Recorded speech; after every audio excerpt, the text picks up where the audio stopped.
Por fin, lo que muchos mexicanos esperaban, el Pleno del Senado aprobó en lo general la extinción de 13 fideicomisos del Poder Judicial de la Federación, con el respaldo de la bancada de Morena y sus aliados. Esta reforma se llevó a cabo durante una sesión que se prolongó por más de 7 horas y se esperaba que se extendiera hasta la madrugada en la discusión en lo particular. La reforma en cuestión consiste en la adición de un segundo párrafo en el artículo 224 de la Ley Orgánica del Poder Judicial de la Federación. La medida fue fuertemente rechazada por la oposición, así como por algunos senadores de Morena, incluyendo a Olga Sánchez Cordero y a Alejandro Díaz Durán, quienes manifestaron en contra de la decisión del presidente de la República Mexicana de eliminar 15,000 millones de pesos de los fideicomisos judiciales. La votación en el Senado resultó en 68 votos a favor y 48 en contra de la reforma en lo general. La oposición la calificó como una represalia, un acto de resentimiento y una medida para ajustar cuentas por parte del presidente de México, Andrés Manuel López Obrador, en contra de la Suprema Corte de Justicia de la Nación, debido a decisiones previas que se consideraron inconstitucionales. Gustavo Madero, quien es senador del Grupo Plural, calificó la reforma como un acto de resentimiento por parte del presidente y acusó a Morena de legislar de manera controvertida, sin respetar la ley ni debido proceso. También mencionó la hipocresía en la creación de fideicomisos para la Secretaría de la Defensa Nacional y la Secretaría de Marina. Claudia Ruiz Maceu, senadora sin grupo parlamentario, afirmó que esta reforma representa un ataque contra los jueces y los derechos de los trabajadores. Sostuvo que la medida es un reproche del Ejecutivo Federal en contra de los ministros de la Suprema Corte de Justicia de la Nación, que deciden basarse en la ley fundamental y sus principios en lugar de seguir la voluntad del presidente López Obrador. Argumentó que el propósito de la reforma es debilitar la independencia necesaria del Poder Judicial y socavar el principio de separación de poderes, lo cual resulta incómodo para un ejecutivo con un enfoque autoritario. Por otra parte, la ministra en retiro, Olga Sánchez Cordero, defendió la existencia de los fideicomisos y destacó la importancia del respaldo institucional y la protección de los derechos de los más de 22,000 empleados judiciales que se verán gravemente afectados si se eliminan los fideicomisos administrados por el Poder Judicial de la Federación. Y bueno, amigos, nos gustaría saber tu comentario y opinión sobre lo que tú piensas acerca de esta eliminación en la Suprema Corte de Justicia de la Nación. Déjanos tu comentario aquí abajo y no olvides suscribirte a nuestro canal para no perderte de ninguna de nuestras noticias. Nos vemos en el próximo video.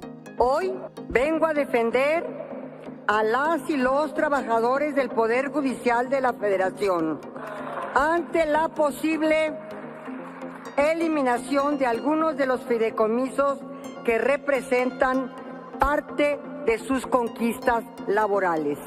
Que quede claro, no he venido a proteger algún tema de interés particular. Para quienes integran o tuvimos el honor de integrar el Pleno de la Suprema Corte de Justicia de la Nación. Hay momentos en la vida de las personas que son definitorios. Para mí, uno de esos momentos es hoy. Como senadora de la República, votaré en contra de que desaparezcan estos fideicomisos. Aquí hablan de atropellos a trabajadores, de agravios a trabajadores, de afrentas a trabajadores, de pisoteo de derechos laborales. Pero como aquí no tienen memoria, yo se las voy a refrescar. ¿Se acuerdan de los trabajadores de la Compañía de Luz y Fuerza del Centro? ¿Se acuerdan que dejaron sin trabajo a más de 40,000 trabajadores de un decretazo de su espurio Calderón, o ya se les olvidó?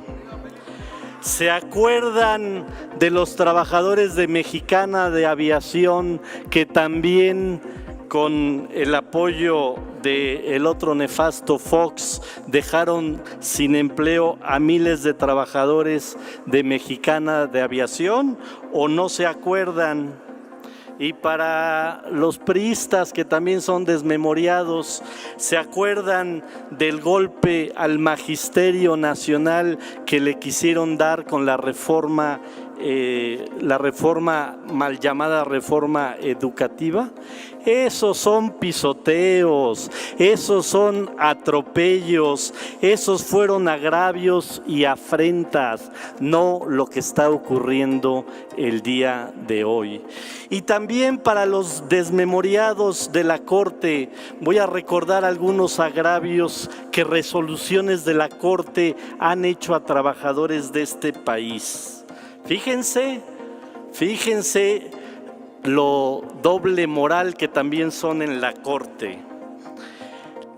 La Corte limitó a 10 salarios mínimos la pensión de trabajadores de transición bajo el régimen de 1973. ¿Qué dijo la Corte? O sea, para los trabajadores en general de México les limitan sus pensiones. ¡Ah, qué chistosos los de la Corte! Pero para los trabajadores, los funcionarios de la Corte, todo el tipo de apoyos y todas las pensiones que sean ilimitadas. ¿Qué dijo la Corte el 24 de enero de este año? Que la segunda sala de la Suprema Corte dijo: los trabajadores que pertenecen a la denominada generación de transición y que elijan pensionarse bajo la ley del Seguro Social tendrán un límite de pensión de 10 salarios mínimos. Dirían en mi pueblo: ¡ah, qué chingones! A los trabajadores en general hasta 10 salarios mínimos, pero ellos quieren todo tipo de apoyos extra de sus pensiones. Y a los que escojan la Ley de Seguridad de 1997 tendrán un límite de 25 salarios mínimos. Eso es un agravio y lo cometieron los de la Corte. Ahí les va otro agravio que cometieron los de la Corte contra los trabajadores de este país. La Suprema Corte de Justicia de la Nación negó el amparo interpuesto por el Sindicato Mexicano de Electricistas para que la Comisión Federal de Electricidad se convirtiera en patrón sustituto de los trabajadores. ¿Y saben de quién fue el proyecto? Del ministro Luis María Aguilar, y afectó a 16,000 electricistas.